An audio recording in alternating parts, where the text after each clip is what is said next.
যে না আমি যদি মুশিবের আউট করতে পারি বা মুশিবের আমি যদি বিট করতে পারি তাহলে হয়তো আমি ইন্টারন্যাশনাল ক্রিকেটে যা ভালো করতে পারি। ন্যাশনাল কোচের সাথে আমার সরাসরি কখনো কথা হয়নি, বাট আমিও যেরকম আপনিও বললেন এরকম অনেকেই বলছে যে আমিও শুনছি।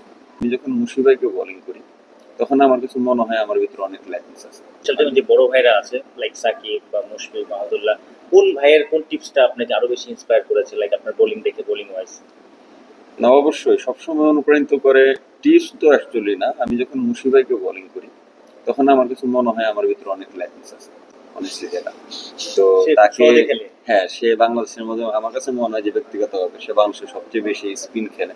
তো তাকে যখন বোলিং করি তখন আমার মধ্যে একটা জিদ তৈরি হয়, কিংবা আমার মধ্যে এরকম তৈরি হয়ে যায় I have to learn more or I have to deliver মোর।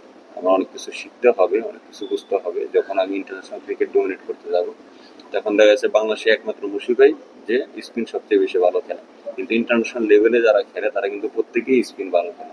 তো আমি এর থেকে একটু অনুপ্রাণিত হই যে না আমি যদি মুশিবের আউট করতে পারি বা মুশিবের আমি যদি বিট করতে পারি তাহলে হয়তো আমি ইন্টারন্যাশনাল ক্রিকেটে যা ভালো করতে পারি। কোন উল্টার প্রশ্ন যদি করি, কোন ব্যাটারকে দেখলে মনে হয় যে ইজি আউট করে ফেলবে? এইটা তো কোনো ব্যাটারকে দেখলেই ইজি না ভাই, এটা হচ্ছে আউট করাটা আসলে সত্যিকার ইজি না কোনো কিছু। এটা আউট হয়তো ব্যাটসম্যান ভুল করে হয়, কিংবা হয়তো বা সিচুয়েশনের উপর ডিপেন্ড করে হয়। বাট সবাই যখন এই লেভেলে খেলে বা এই লেভেলে খেলে সবার মধ্যে কোয়ালিটি আছে, কেউ হয়তো বা সিচুয়েশনটা করতে পারে না, তো ইজি না কারোর আউট করা। বাট চেষ্টা করি যেন আমি ডমিনেট করতে পারি। তাইজুল একটা কথা বলেন যে মুশফিক ভাইরে যত বেশি বল করা যায় তার জন্য ভালো। কেন? মুশফিক ভাই খুব সহজে লেন্থ করে ফেলেন, পিছনে যাইতে পারেন, সামনে যাইতে পারেন। মুশফিক ভাইয়ের ননস্টপ বোলিং করার কারণেই তার ওই অ্যাকুরেসিটাও আগের চাইতে বেশি ভালো হয়েছে, এবং এটা তিনি অন ক্যামেরায় বলেছেন। তা আপনার কাছে কি মনে হয়, আপনি যত বেশি মুশফিক ভাইকে বল করতে পারবেন আপনার ওই অ্যাকুরেসিটা আরো বেশি বাড়বে? হ্যাঁ, তা তো অবশ্যই। মুশফিকের বোলিং করা টেস্ট ম্যাচ ক্রিকেটের মতো অনেস্টলি যেটা। ওই যে তাইজুল ভাই যেটা বলছে উনি লেন্থ খুব ভালো পিক করেন। আর আমি তো বললাম যে উনি বাংলাদেশের মধ্যে সবচেয়ে বেশি স্পিন ভালো খেলেন।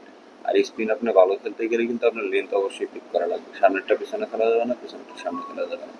তো ওভারঅল আমি তো বললাম যে আমি মুশফিকের যখন বোলিং করি তখন আমি নিজে অনুপ্রাণিত করি যে না আমার আরো ভালো কিছু করা লাগবে, বা আমার কিছু যদি আমি ইন্টারন্যাশনাল ক্রিকেট খেলতে চাই কিন্তু আমার আরো ভালো কিছু শিখতে হবে বা বুঝতে হবে। Thank you. থ্যাংক ইউ ভাই। শুনেছিলাম যে বিপিএলে আপনার বোলিং দেখে জাতীয় দলের head coach Chandika Hathuru Singh impressed হয়েছিলেন। শ্রীলঙ্কা সিরিজে আপনার ডাকও এসেছিল, তার সাথে কোনো কথা হয়েছিল কিনা বা আপনার খোঁজ খবর নিয়েছে কিনা?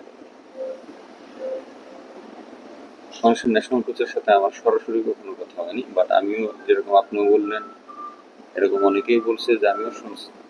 বাট হয়তো বা আমি যদি ক্যাম্পে জয়েন করতে পারতাম তাহলে হয়তো বা তার সাথে কাজ করার একটা সুযোগ তৈরি হতো। যেহেতু আমি ইনজুরির কারণে ক্যাম্পে জয়েন করতে পারিনি, তো তার সাথে আর ওইভাবে কাজ করার সুযোগ